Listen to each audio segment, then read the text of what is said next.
Hello and welcome to this online ebook. My calling is Joshua Brandon Bohm. I'm also known as Peter Andrew Nolan, as that is the name that I've used for the first 50 years of my life.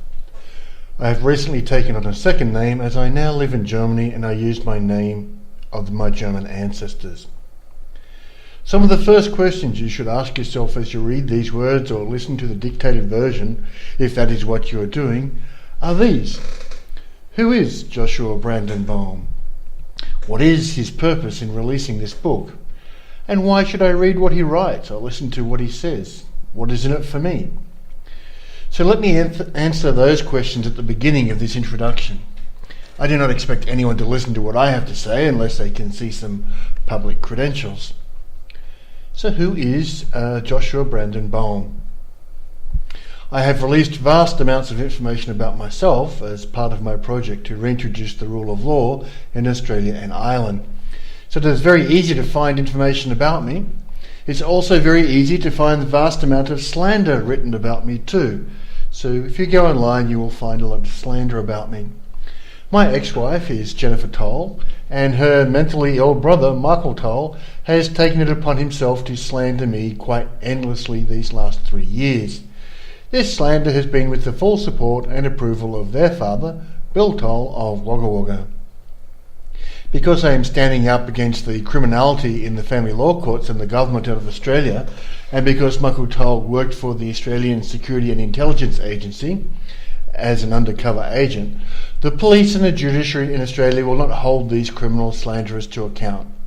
So you will find a lot of slander from this criminal family published about me.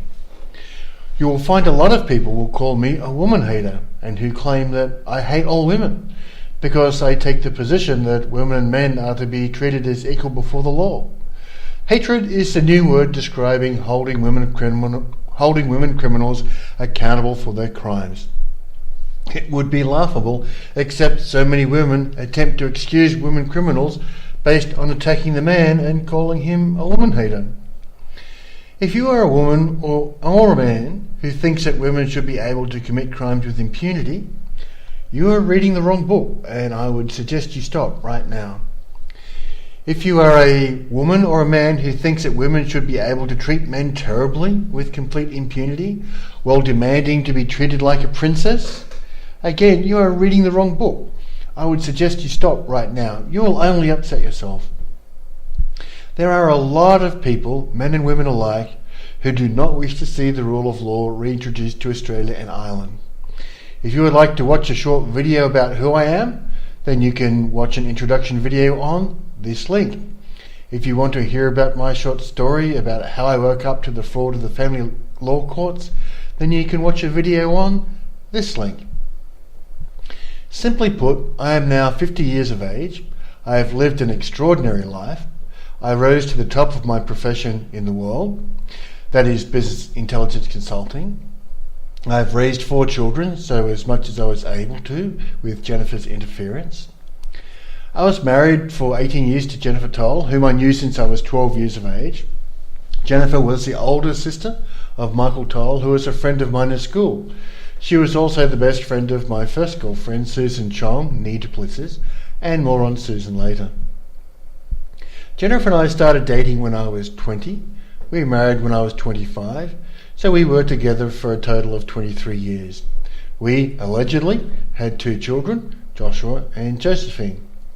Jennifer refused to allow a paternity test to establish beyond all doubt I was the biological father of Joshua and Josephine, even though such is mandatory in Australia to apply for child support. So there is suspicion on Jennifer as to why she would do that. The children were 16 and 14 at the time and were well able to understand that paternity testing was a standard practice.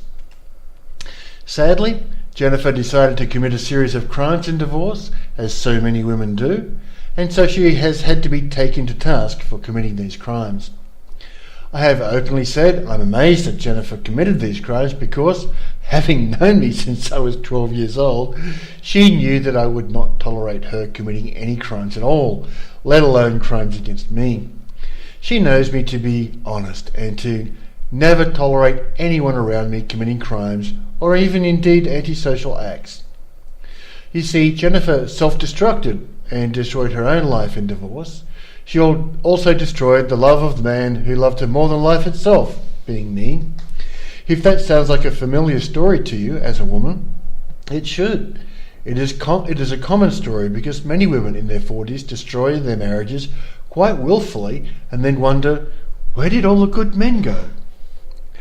Many of these women actually blame the man they criminally attacked in divorce. Many of the men attacked go on to commit suicide. Those men who survive these vicious attacks often go on to live much better lives. This was my case. I love my life now. I'm happier than I've ever been. Few people believe me when I say that. I always wonder why they question my word on that point. I wonder why they think they know my mind better than I do. If that is not the height of arrogance, I do not know what is. The very fact that Jennifer claims she spent 18 months in counselling after she destroyed her marriage tells you that things did not work out as she planned. And they are going to work out much worse for her yet, and her family. You can also find out much more about me from the 2 books that I've published and that are available on this link. I will comment more on those 2 books later. I will replicate parts of my books into this book to make this book more complete in and of itself. So, what is my purpose in releasing this ebook? Well, take a look around. In the Western English-speaking world, you will find that relationships, especially marriages, are nothing less than a disaster area in the Western English-speaking world. Anyone with eyes to see can see that the state of relationships between men and women is a total disaster. Ask yourself, how many people do you know that are actually happily married? As opposed to those pussy-whipped men who will say they are happily married just so that the wife does not make life hell at home for me. Okay, we all know men like that. Indeed, how many times have you heard a married man say, I had better agree with my wife, otherwise she will make life at home hell for me? I mean, you've heard men say that lots of times, right? Most women, when they hear a man say that, they think to themselves, that woman, she's got her man in hand. She wears the pants in that house. I'm yet to hear a Western woman say what Sue once said when I talked about that. She said, words to the effect, that's terrible. A man should be able to speak his mind, and his wife must honour and respect his opinion. I will talk about Sue more later. The purpose of this book is in the vision statement. The vision that I have defined for my work in this particular area is as follows. To provide women, primarily women, but if men want to read this, nothing stopping them, it's a free world. So to provide women information they can use to generate loving, intimate, passionate and inspiring relationships in their lives. So if you would like the relationships in your life to be loving, intimate, passionate and inspiring, then you are reading or listening to the right book. You're in the right place.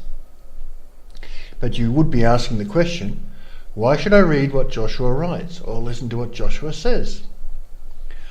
I think the best way to answer that is with my personal story. In the period 94-95, I was terribly disappointed with Jennifer as my wife.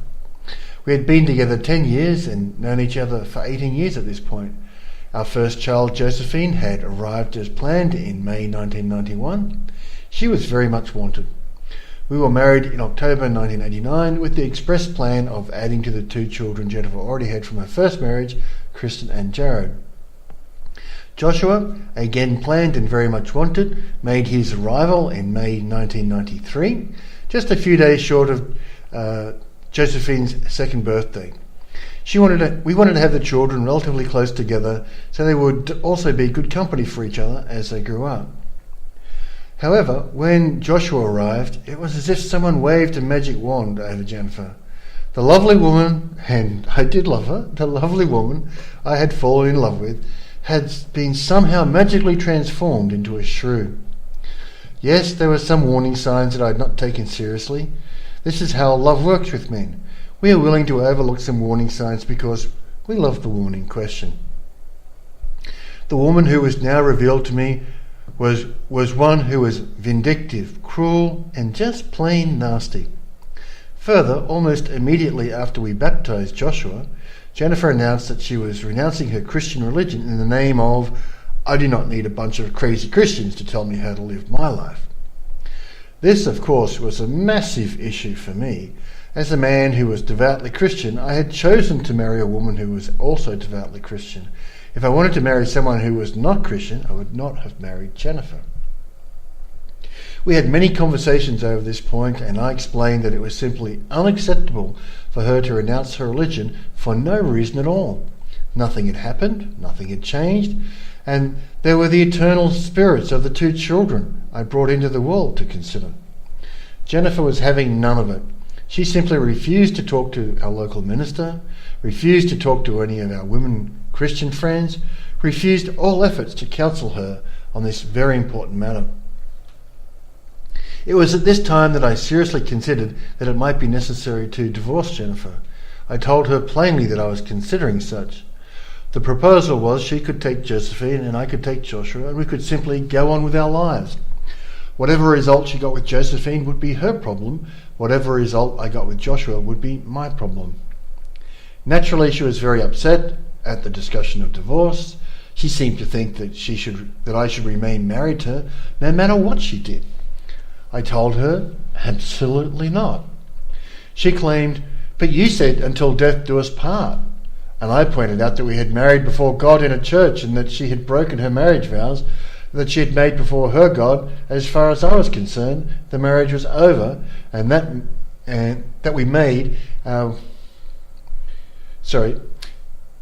the marriage was over, that we had made and already broken and over when she renounced her religion. It was at this time that a work colleague and friend of mine told me about a class he had just done called the Landmark Forum.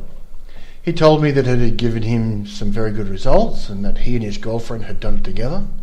He said as much as I had tried to hide at work, he was aware that something was very wrong for me and this might help. So I thanked him very much for his concern and accepted his invitation to be his guest at an introduction to find out more about what this class was all about. To make the story short, Jennifer and I did the Landmark Forum together in February 1995. To say that the 3-day class was an emotional roller coaster for us as a couple would be one of the biggest understatements I could possibly make. Much of this book is going to recount personal stories rather than resort to quoting statistics or other people's opinions, because personal stories have much more credibility and the ability to communicate the possibility of being in a relationship. The Landmark Forum runs on a Friday, Saturday and Sunday with an evening session on the Tuesday night. It runs from 9 a.m. until as late as it takes. For us, that was about 1 a.m. on the Friday and Saturday nights. On the Saturday night, it had become clear to me that Jennifer wished to remain this cruel and vicious shrew she had become. I had pointed out what was necessary for her to change about her behaviour to be an acceptable wife to me, and she had flatly said, "No way." So on the Sunday night, after class, back at the hotel, we agreed that we would complete the class, then we would divorce and arrange our separate lives as we would see best fit. I went to bed sad and disappointed, but looking forward to a new life and the possibility of finding a wife that would be a loving wife and not a vicious and cruel shrew. The next day at the class, we sat at opposite ends of the room. When others asked me why I was doing this, I told them that we had agreed to divorce and that I wanted nothing to do with her as much as possible. Our marriage was over and it was time to move on. Now, since this is the first time, I just want to say this book is going to be advertising supported, and so we are going to put ads into the book, ads into the YouTube videos, and so here's a short word from our sponsor. And now back to the story. And then, as they say at Landmark, a miracle occurred. I will not explain this miracle as it occurred to me. I'll explain it as the timeline happened, because that's what will be clearer to you, dear reader or listener. Jennifer went to dinner on Sunday night with some of the friends she had made during the class and told them that the decision had been made to divorce.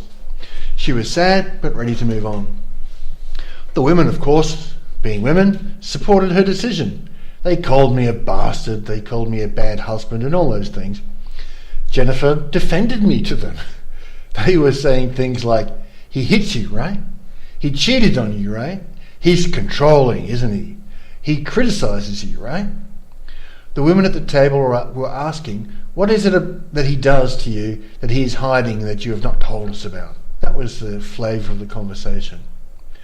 The presumption was that I was some sort of bastard and that she was fully justified in divorcing me when it was me who decided to divorce her for being a shrew. And the women wanted to know what the skeletons in the closet were. Skeletons they would most surely gossip about. Jennifer, to her credit, told them that she had known me since I was 12 years old, and as far as she knew, I had been the perfect gentleman all my life. Since my first girlfriend was her best friend, she was well aware how I had treated Susan as a friend since I was 12. The women persisted. There must be something bad about me. After all, no man is perfect, and they pressed on. Jennifer told them that as far as she was aware, I had never done anything wrong by her. She pointed out that even when heavily pregnant and in the months after pregnancy, I had not so much as made a single comment on her weight and the effect her pregnancy had on her body. She noted that my criticisms of her were entirely justified and that I had spoken nothing but the truth to her in all my life. The tone of the conversation slowly changed. The women were starting to make comments more along the lines of, well, he is very handsome. He's tall, he's blonde, he's got blue eyes, he's got a square jaw. Not many men look as handsome as Peter. And he loves your older children and takes care of them as his own.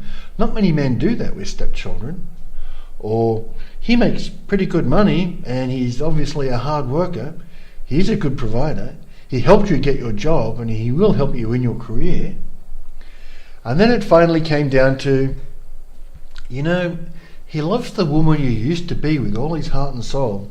You can see the love in his heart written all over his face. Everything he does and says, his history of your relationship, it is obvious he wants you to be what you used to be like, whatever that was. If you no longer want him, he would be something of a catch for another woman. And it seems that when she was told I would be something of a catch for another woman, that Jennifer had her epiphany. As she later related to me, she said, oh my God, I got the perfect man for me and I messed it up. What am I to do now? The other women told her, well, you have to go back to him. You have to admit you changed from who you were. He didn't marry you as you are now. He married the woman he fell in love with. You have to apologize. You have to ask him to take you back. Whatever he decides, you will have to live with it. The first I knew of this conversation that had happened at dinner was as follows. About 8:30 p.m. on Sunday night, the person who was leading the discussion told us that there would be a 5-minute break and then guests would be allowed in the room. She suggested that if anyone has anything to say to anyone else in the room, the 5-minute break would be the time to do so. And then she called the break. I was sitting in my seat when Jennifer appeared in front of me. I looked at her, I still remember this, I looked at her and I said, what the F do you want? And I was not very polite about it. She said words close to the effect, I have come to apologise. I have been a complete bitch. I have treated you terribly and you are absolutely right to want to divorce me. And I am totally at fault here and I know it. That's roughly what she said. And I looked at her very suspiciously and told her that they were about the truest words that I'd heard her speak for a long time. I told her, go on, I'm listening. So she looked at me long and hard, and I could see the inner struggle going on. Something was happening behind those pretty blue eyes, and it was not easy for her to say what she was thinking. So I just waited. I was pretty cruel about it, I must say. She then came out with, will you marry me again, please? I was shocked. I really was. I was shocked to the core. And I said to her, "Do you think I am insane? Why the hell would I want to marry you again?" But she stuck to her guns and again asked, "Will you marry me again, please?" And she stood and waited. Just stood there and waited. I looked at her very, very, very hard. I thought over all the things we had discussed, all the things that she had said. I loved her very much, and the future of the children was also weighing as a heavy factor in my mind. Clearly a part of asking me to marry her again would be that she would be as I had known her for the last 18 years, and this shrew would be done away with. How naive I was about women. After a long, long pause, I finally said, "Yes, I will marry you again." At which she leapt forward and hugged me and kissed me and said, "I promise I will be the wife you always wanted." A promising start. The short story is that for the next 6 months she kept her promise. She was the wife I always wanted for the next 6 months. Then she slipped back to the cruel, vicious shrew she had become. More on that later in this book. As part of the Landmark Forum, one of the things you do is invent a new possibility for yourself, something that you think it is worthy living your life by.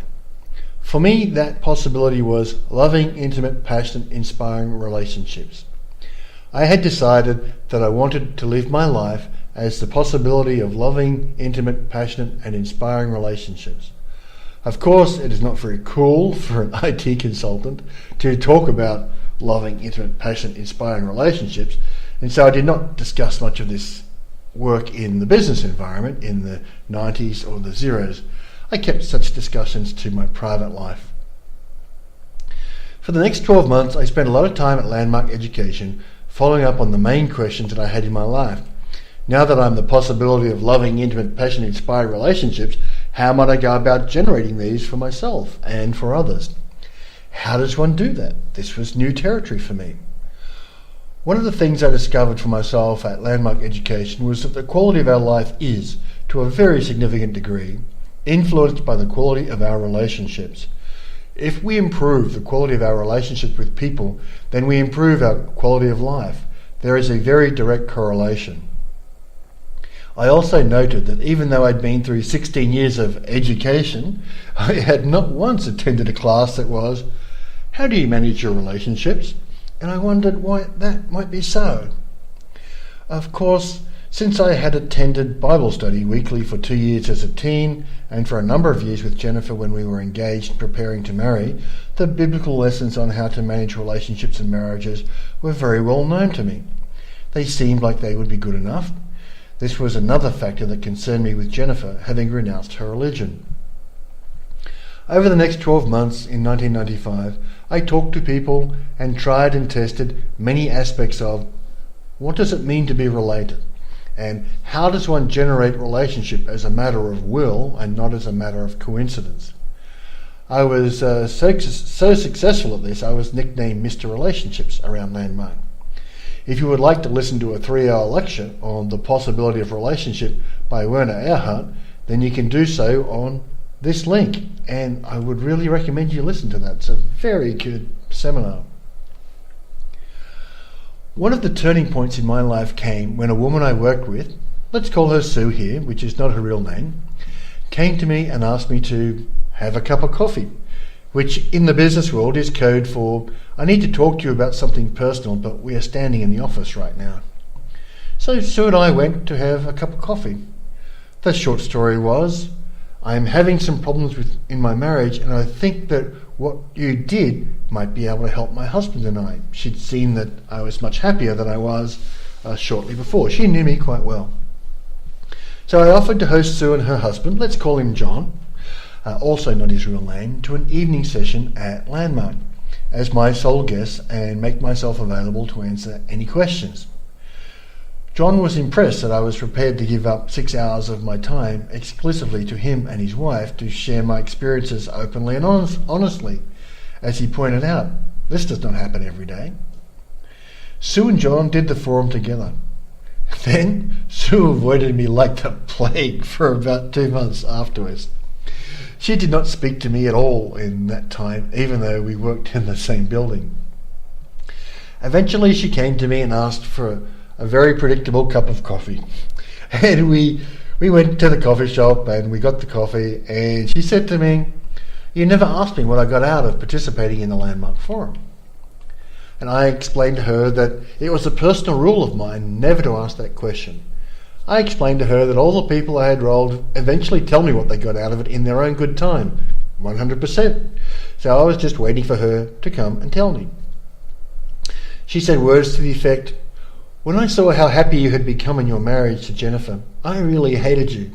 I was really upset with you because I was unhappy in my marriage and I didn't like it that you were happy in your marriage.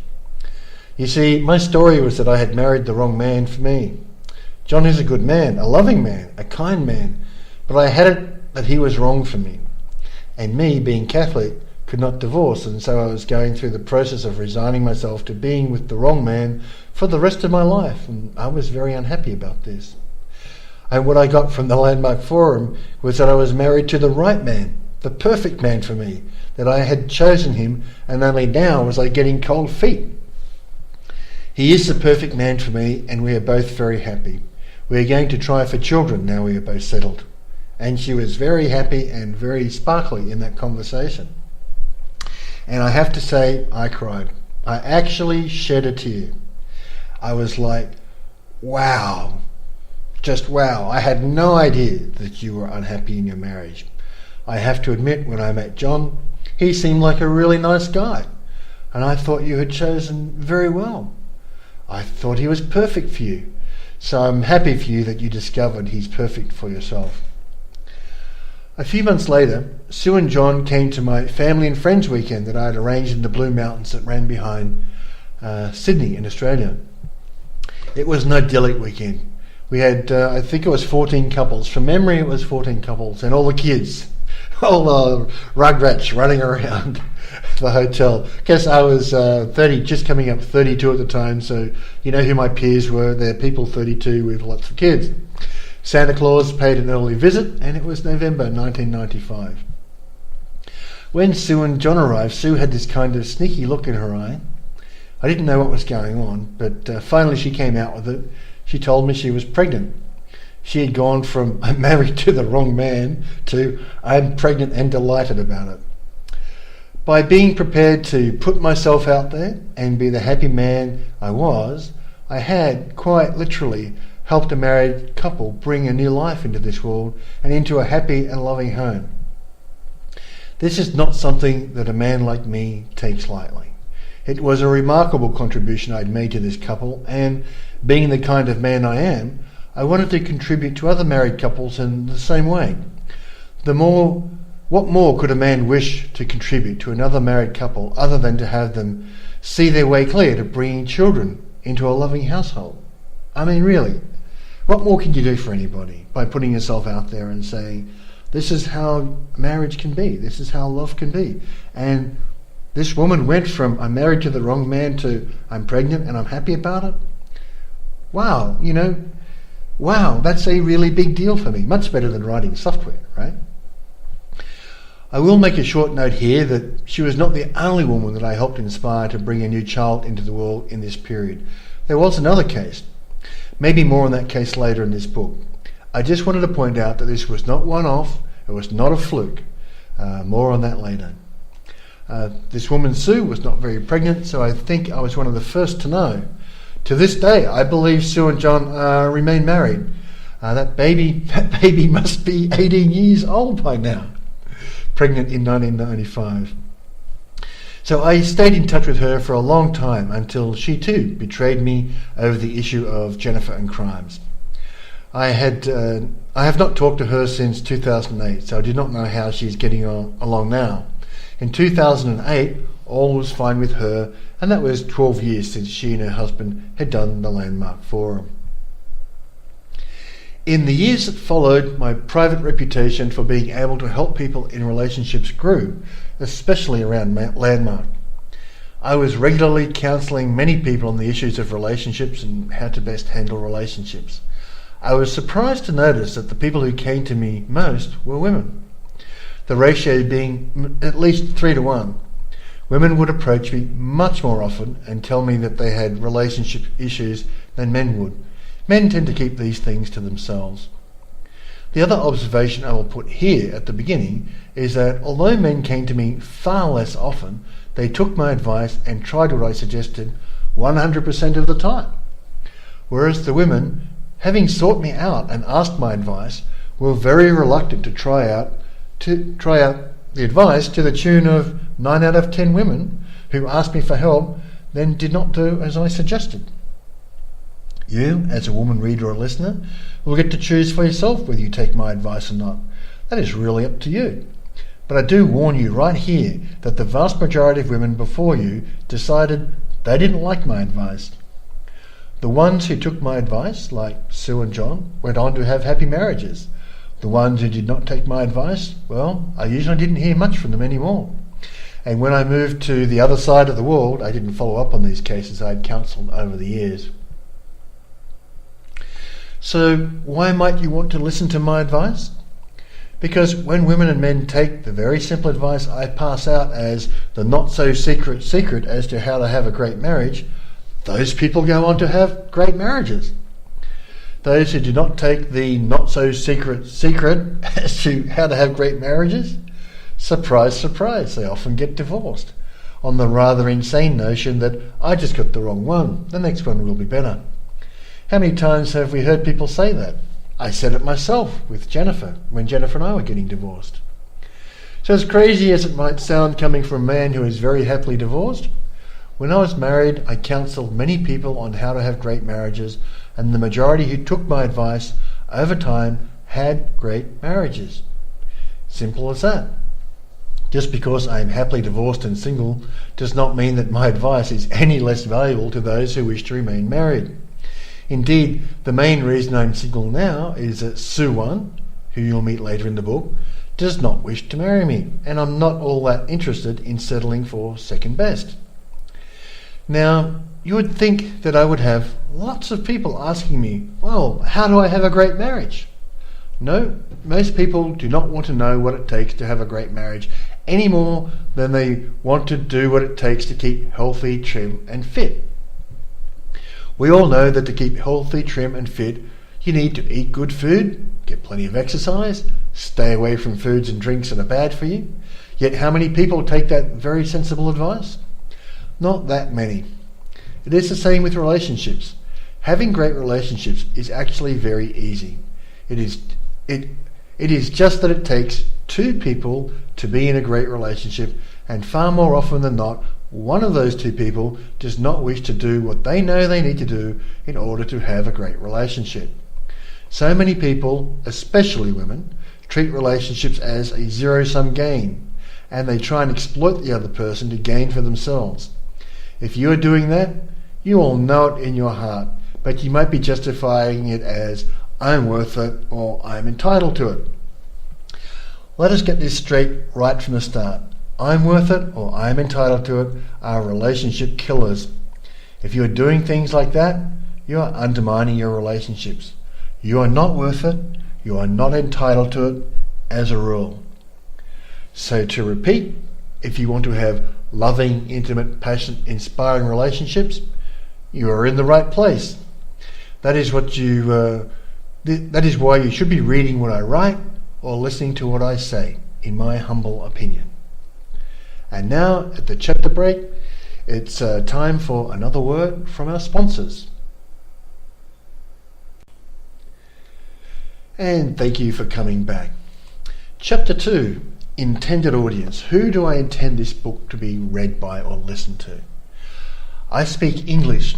I have lived in Australia, Ireland, the UK, the USA, Saudi Arabia, Germany and Romania. I've travelled to many other countries for shorter periods for work. I've talked to very large numbers of people across the English-speaking Western world on the issues of relationships, the collapse of the nuclear family, the disaster of the modern marriage, and the criminality of the family courts across the English-speaking world. I am very aware that non-English-speaking countries are also having disasters in relationships and marriages. Two of the countries having the greatest disasters in this area are Japan and Italy. However, since I do not speak either Japanese or Italian, I have no credibility in making comments about what is happening in those lands. Because of who I am and my background, the intended audience for this ebook is primarily women, and any men who also want to read it or listen to it, who fit the following profile. 1. You want to have loving, intimate, passionate, inspiring relationships across the breadth of your relationships. Most especially, you want to have this over your lifetime with your husband. You want to be a good wife to your husband. This is the main theme of this particular book. The book is called How to Be a Good Wife. So if you're reading it to learn how to go snow skiing, you're in the wrong place. If you're reading it just to figure out how to gold dig, you're in the wrong place. The purpose of the book is how to be a good wife to your husband, and this also means in preparation for being a good wife to your husband. So this includes future prospective husbands for those of you women who are not married today who want to be married. If you want to be a horrible, nasty, abusive, vindictive and cruel wife, you are reading or listening to the wrong book. Again, I would recommend you stop now, as you will only be offended and upset at what I say to you. 3. You are an English speaker. English is your native language. You live in the Anglo-Western world, that is countries like Australia, New Zealand, Ireland, UK, Canada, USA, etc. This is not to say that this advice and what I say is not useful to other people. It's just that I claim no knowledge or experience in the cultures of those other countries, so if my words are valuable in those areas, then that is a matter of good luck rather than good management. And 5th, I want to explicitly exclude Germany, the country I now live in. I want to repeat for more than easily the 100th time that German women and men alike treat me with the respect I have earned across my lifetime. This is one of the main reasons that I live here.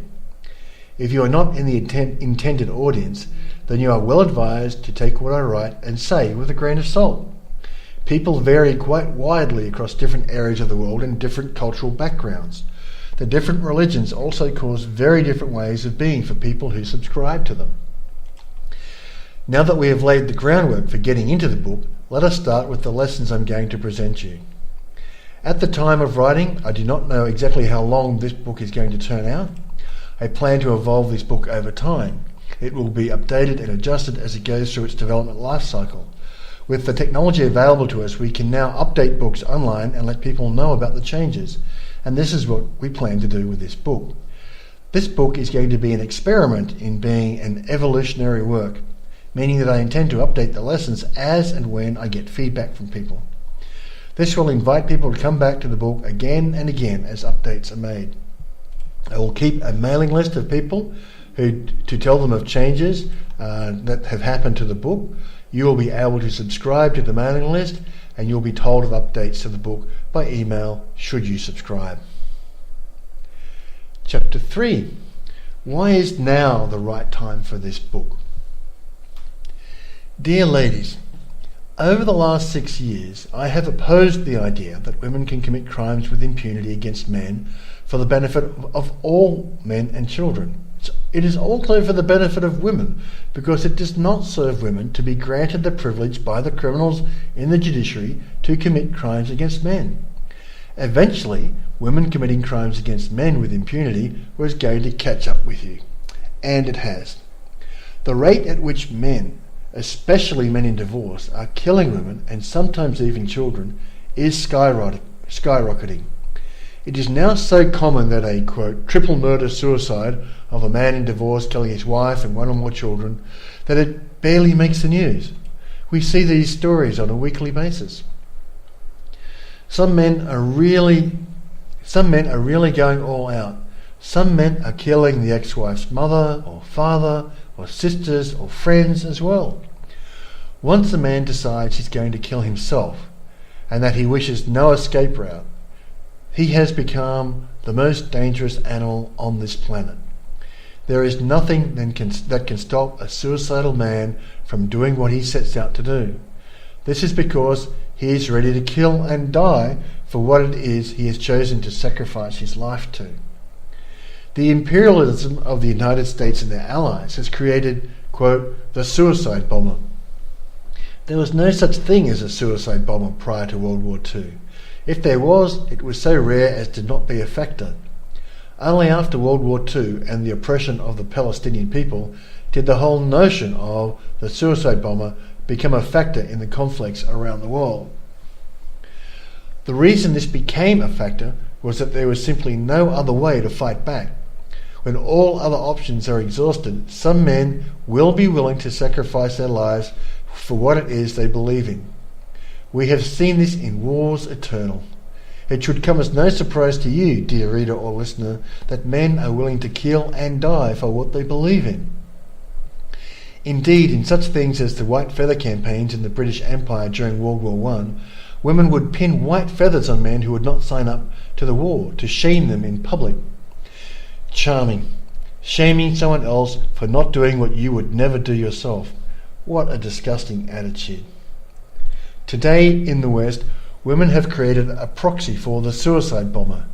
This is a criminally abused husband whose life, hopes and dreams have been destroyed by a faithless wife with the full support of virtually all the members of the community in which he lives. Most men who become suicidal, they just kill themselves. The suicide rate of men in divorce is 8 times the suicide rate of women who have actually been raped. However, there is a rapidly increasing number of men who are deciding that since their lives have been destroyed and that the woman who did this had the full support of all members of the community, they will kill those who criminally victimize them and the children as well. I started reporting this trend more than 5 years ago. For reporting the trend, women told the usual lies about me. Quote, Peter is promoting murdering women, unquote, was the cry, whereas what I was doing was pointing out that the actions of women were getting more of them killed. The lies and slander that women have told about me over the last 6 years has been quite endless. Now, if you would like to see the results of your handiwork of denying men who were criminally victimised by women a path to justice, I invite you to click on this link. It is a forum where we are keeping newspaper articles on men killing women. Once we got past about 200 such articles and people were still not listening to us about the dangers of creating suicide bomber ex-husbands, we slowed down on capturing the articles. But you can rest assured that men are killing women much more often. And you can also rest assured that young men are no longer taking the position they should not rob women, especially older women. Young men who are criminals are robbing and bashing older women in rapidly increasing numbers because older women are an especially easy target to bash and rob. I would also point out that these old women who are being bashed and robbed at a rapidly increasing rate by young men are the exact same women who remain silent as the fathers of these men had their lives destroyed by faithless wives. The young men who know that their fathers were betrayed, and they have no illusions about women are all good people and you should not attack them. When I point out to women that these older women who remain silent in the face of millions of women destroying men's lives, and the sons of these men are now bashing them and robbing them, that was entirely predictable, that too is called woman hatred. When I point out that these women made the rod for their own back, that too is woman hatred. What I do not hear is, Joshua, you are right. By remaining silent while millions of women destroyed the lives of millions of men and made it clear to their sons and grandsons that men can have everything they ever worked for destroyed by faithless wife, and this is why more and more men are turning to crime. Maybe it is time we secure the rights of men so that fewer of them are tempted to turn to crime as the easier way forward. No, you won't hear any women say that. Maybe we should secure the rights of men so that fewer of them turn to crime as the easier way forward. Apparently, these older women are willing to take their chances on being bashed and robbed, and during which some of them are actually killed or die, rather than even now stand up in public and say, we must secure the rights of men so that fewer of them turn to crime as the easier way forward. It is time for this book in part because it is becoming clear, even to women, that young men are rapidly becoming hyper-violent and are rapidly turning to crime to get what they want, because it has been made clear to them that if they get a job, get a wife, get children, get a house, get a white picket fence, that the proceeds of their labour can be stolen from them at any time for no reason at all. In the face of this fact, it is obvious that young men will turn to crime. It's obvious. It is also obvious that they will attack the softest targets: old men, old women, younger women. They will not attack younger men because they are far too hard a target by comparison. The other reason it is time to write this book is the advent of a website that is making big waves in the manosphere, as well as big waves in the feminist world. This is a website called Return of Kings, and it can be found on this URL. The link is there. This website is a collection of male writers writing to a male audience. The interesting thing is that 50% of the readers are female. Most of the female readers are there because they are angry and upset about what the male writers are writing. They share the articles and invite other women to come to the site and hate on the writers.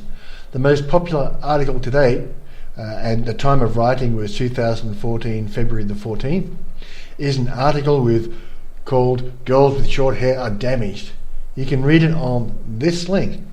At the time of writing, this article has had 9,496 comments on it. The women have turned out in their thousands to denounce this article. There have been petitions started by women to get the site taken down. They are really angry. Now, let me just juxtapose this. Women are totally, completely, and utterly silent on the fact that male suicide among young men is 4 times that of young women. Women are totally, completely, and utterly silent on the fact that male suicide among men who are being criminally victimised in divorce is 8 times the suicide rate of women who have actually been raped. Not alleged rapes, not pretend rape, and all these other rape, actually being severely raped. 8 times the suicide rate men is of women in divorce. Women are totally, completely, and utterly silent on the fact that women openly laugh about committing crimes in the family courts to steal a man's children, steal his house, steal his car, steal his cash, steal his future income, destroy his business, and ruin his life. Totally, completely, and utterly silent. But if a man puts an article on the web, on a little red website that is specifically for the eyes of young men, and he says that he thinks girls with short hair are damaged, then thousands and thousands of women comment on the article. Petitions are started to get the website taken down. They wish the author dead and make all sorts of threats publicly and openly. My dear ladies, my listeners, my readers, I put this question to you. What is wrong with this picture? Is this what our women mean by "do unto others as you would have them do unto you"? Do I really have to point out that you are silent as men kill themselves in hopelessness and desperation and depression, while you are a shrill mass of protest over an internet article where no one was injured and no one even has to read it if they don't want to? Do I really have to point out how demonstrative this is of how much hatred there is for men by Western women now? Really? I put the question to you. Do I need to draw you a picture to explain to you just how hateful such a reaction is to an internet article? Well, there is no reaction to the millions of men who are actually criminally victimized every year by women via the family law courts. What Return of Kings has achieved where others failed before it is to break through to the mainstream and bring out the hatred of women towards men in the mainstream. The 9,496 comments did not get there by accident. And in the comments, a funny thing is happening. Women are starting to realise that the men have a point. They are starting to realise that the level of mobilisation and hatred against the author of a single internet article, while there is silence against the millions of women who are actually committing crimes against men, is laying the hypocrisy on the table for all to see. The hypocrisy cannot be hidden anymore. There are now a small minority of women starting to realise the men have a point. We have destroyed the lives of tens of millions of men, and they are now telling us that how we are now acting is a reaction to our betrayal. There is now a small minority who are ready to listen to the ideas of how can we fix this mess us women have created. This is new. There has not been any significant number of women in the West over the last 6 years who were even remotely interested in fixing the mess that has been created by women. This is evidenced by the fact that my book, Living Free in the Feminazi World, included an affidavit of equality between a man and a woman, and women were invited to complete this template affidavit and tell us what they meant by equality. Even though more than 10,000 women saw that template affidavit, there was not even one woman willing to complete it and publish it in her own name, meaning there was not one woman who was willing to publicly state what she meant by equality and was ready to suffer the penalty of perjury if she did not live up to it. That single fact alone tells us men just what hypocrites our women have been on the issue of equality. When asked to write down what you mean and make oath you will live up to, your side of the bargain, you will not do it. Not even one of you. Return of Kings, God bless their little cotton socks, has brought these issues into the mainstream where they can no longer be put down and suppressed by the lies of woman hater and sexist. And this small minority of women who are finally having to concede that women have created a disaster of biblical proportions are finally starting to ask the question, what can us women do about this disaster of biblical proportions we have created? And that is the second reason that it's time for this book. This book is addressed directly to Western women. It is what Western women can do to be good wives and to start to slow down the damage being done, and then to slowly repair the damage that has been done so as to reduce the violence and crimes and the suicide rates of men and boys. Everyone has been a loser because women have betrayed their men. The first losers were men and boys, and women did not care at all about the men and boys being losers, even when they killed themselves in protest. Now that men are killing women, now that men are fighting back, the women are losers too. And women did not like the fact they are being targeted by men, despite the fact they were quite happy to target men and steal from them and destroy their lives 4 decades in their tens of millions. Women will either take the advice in this book or not. If you do not take the advice in this book, if you do not take the position that women criminals must be held equal before the law, you can rest assured that the rate of men killing women and children will continue to rise rapidly.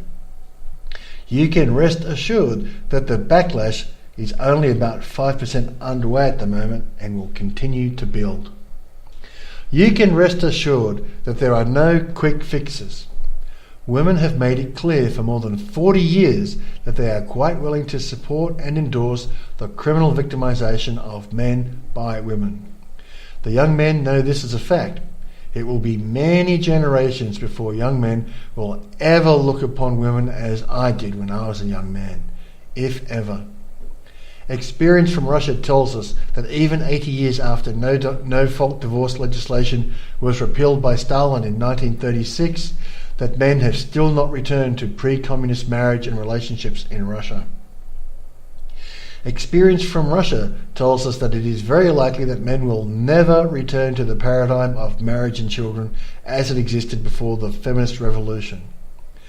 This book and Living Free in the Feminazi World provide real-world solutions for those women who want to be good wives and who want to have a good husband and raise children in a loving home where the studies have shown children do better than in single mother homes. If you adopt these real-world solutions, you will be doing the right thing by your children. If you choose to continue attacking men and hating on men and criticizing them, trying to shame them with manning up and taking on a wife and children, you will just be contributing to the creation of more suicide bomber ex-husbands. And I hope that's an image that sticks in your mind. Dear ladies, what you do is up to you. You claimed equality. You claimed you are able to make up your own minds as to what you will do. Now you must live with the consequences of your choices. As Ayn Rand said, you may ignore the consequences of your actions, but you cannot ignore the consequences of ignoring the consequences of your actions. Or, as my wise grandmothers used to say, you made your bed, now sleep in it. Women who claimed equality from the 1960s on have made the bed of women of the younger generation. Women for generations are going to have to sleep in the bed prepared for them by their mothers and grandmothers. They are not going to like that bed bequeathed to them. The only way to improve the proposition for their daughters and granddaughters is to start the long, slow process of restoring the credibility of women in the eyes of men, because it is going to take generations of women acting on the advice in this book to restore that credibility. And that ends chapter 3. And we'll go to a message from our sponsors. Thank you very much. And thank you very much for returning. This last short chapter is how to read or listen to this book. This book is not like your normal book. You don't just read it and take it away and take what you get and leave the rest. This book, you want to listen to it a different way, and I'll explain that to you. Many people listen to someone else to confirm a pre-existing opinion, or to tell the person who is speaking that you are wrong. It can be said that they are listening in such a way as to what they are really doing is getting ready to answer and not really listening at all. At Landmark Education, this has a name. It is called the already always listening. It is the voice in your head that is so ready to offer its opinion about what someone else is saying. You can hear it if you listen for it. No, that's not right. You've got it all wrong. Look, I know more about this subject than you do. I wonder what my husband is buying me for Valentine's Day. Oops, did you say something? We all have that little voice in the back of our heads, so full of opinions and comments that it spits out at every opportunity that it is a wonder that we ever hear anything at all anyone else ever says. One of the skills I learned at Landmark Education was to silence that voice and to actually listen to the other person with 100% attention and to take in what it was they were saying. You might be surprised to know that this actually freaks people out the first time they see it. I find it very funny personally. When I listen to people, I listen to them very intently. Many people have never been listened to like this in their life. It has become a very important skill in both my personal and professional life. Listening is one of the most important skills you can learn, and almost no one bothers to learn it. This is how you are best advised to listen to or read this ebook. You are best advised to put aside all those things you know about relationships and marriages and to start with a blank slate. Why? Because in case you have not noticed, there have been books and books and books and seminars and seminars and seminars and guru after guru after guru spout the truth about relationships for the last 40 years. And relationships between men and women are at an all-time low. Even in the seminar on this link, Werner Erhard, Possibility of Relationship, you can hear Werner say that we have barely advanced in the art of relationships in the last 2,000 years, whereas in the art of warfare, we have made vast strides. One wonders why we spend more time, more money, more effort developing weapons to kill each other than we do on developing techniques to love each other and learn how to get along. One wonders why people pay income taxes to build weapons of mass destruction and death, but will not pay taxes to develop love and understanding of their neighbours. You should wonder about that. I wonder if you have ever noticed that you will gladly pay for the machinery of death, but do not pay for investments into love and understanding. People in the West are having massive problems managing relationships, and no books and no gurus and no seminars have sorted these issues out in any significant way or any significant number. That presentation by Werner was given in 1984, 30 years ago, and it is as true today as it was then. Not much has changed, and yet look at the change in technology in these last 30 years. How can it be that we have such massive transformation in technology and make absolutely no progress in the management of relationships? Indeed, I would argue that in my lifetime, and I was born in 1964, I have seen the ability of people to manage relationships severely degrade. And there is a reason for this. So when you listen to this book or when you read this book, what I recommend you do is put aside what you think you know and listen with an open mind, because you are going to hear some things where that voice in your head is going to say, no, that's not true. That can't possibly be true. Block out what this man is saying. He's lying. You are okay just as you are. Or it might say, there can be no such thing as a conspiracy. Or it might say, men and women are totally equal and a woman can do anything a man can do. Or it might say, a woman needs a man like a fish needs a bicycle, and write off relationships altogether. The objections the voice in your head is going to come up with when you are going to be many and varied. I suggest you do this. This is what I do. When you notice the voice in your head is telling you something, simply do as I do. Say, thank you for sharing your opinion. Now, be silent. And it works for me. And it might just work for you. It does take some practice. Above all, keep an open mind. Why? Because the mind is rather like a parachute. It's only useful when it is open. The last thing I would say about this book and how to listen to it is this. I am presenting this book very much as a set of stories, the stories of my life. This is so that you, the reader or listener, can listen to my stories like they're similar to many other men's stories, and that these stories are common. The general reaction of women to these stories is to simply dismiss them. They call me a liar. They say my situation is not usual. Women make up anything they can make up so as to dismiss my story. The willingness of women to dismiss the crimes committed against me has not been missed by the other quality men. Women are free to dismiss the stories I present here. However, the disaster that is relationships in the West today are the result of women not listening to their men like me. You dismissed what we told you, you've got the result of disastrous relationships. So I have presented these stories in a sort of soap opera or narrative manner to make them more interesting and engaging while also being educational and informative.